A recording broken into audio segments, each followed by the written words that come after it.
بسم اللہ الرحمن الرحیم۔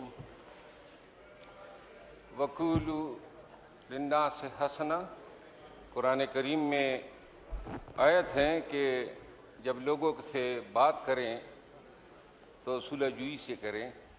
جناب اسپیکر صاحب، آپ کا شکریہ، آپ نے مجھے وقت دیا۔ محترم وزیر دفاع کو میں سن رہا تھا، جناب علی، یہ مسئلہ سپریم کورٹ آف پاکستان کے حکم عدولی کا نہیں ہے، بلکہ یہ اس پارلیمان نے یہ سوچنا ہے کہ ہم بحیثیت ایک ادارے اور ایک سپریم ادارے کے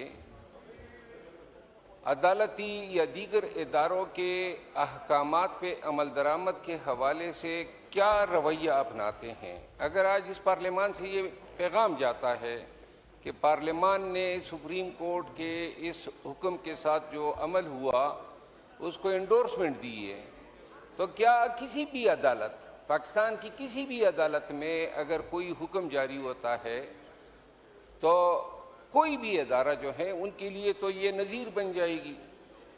جناب علی، کل ہی وزیر اعظم پاکستان نے بیان دیا کہ ہم پی ٹی آئی کو مذاکرات کی دعوت دیتے ہیں، اور محترم بیرسٹر گور صاحب نے اس کو ریسیپروکیٹ کرتے ہوئے ویلکم کہا، اور آج اسی دن رات کو یہ واقعہ ہوا۔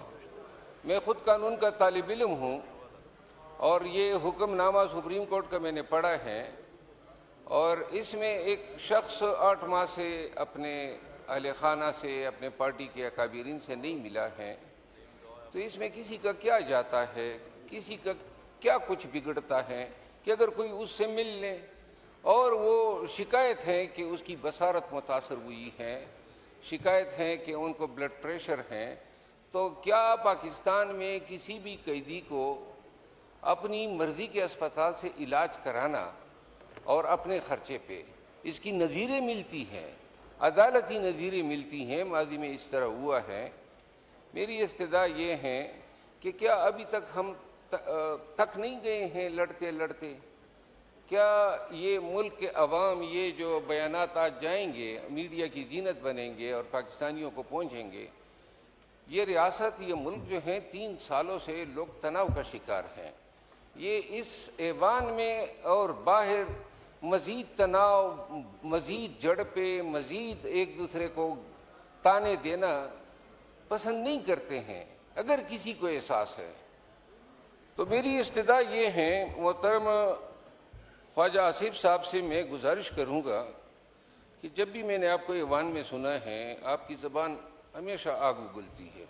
بے شک آپ کے ساتھ اپنے دور میں برا ہوا ہوگا، لیکن اللہ تعالیٰ نے تو قرآن کریم میں 12 جگہوں سے زیادہ پہ یہ حکم دیا ہے کہ مسلمان جو ہیں وہ اپنے مسلمان کے لیے بغض نہیں رکھتے، وہ صلح کرتے ہیں، وہ معاف کرتے ہیں، وہ درگزر کرتے ہیں۔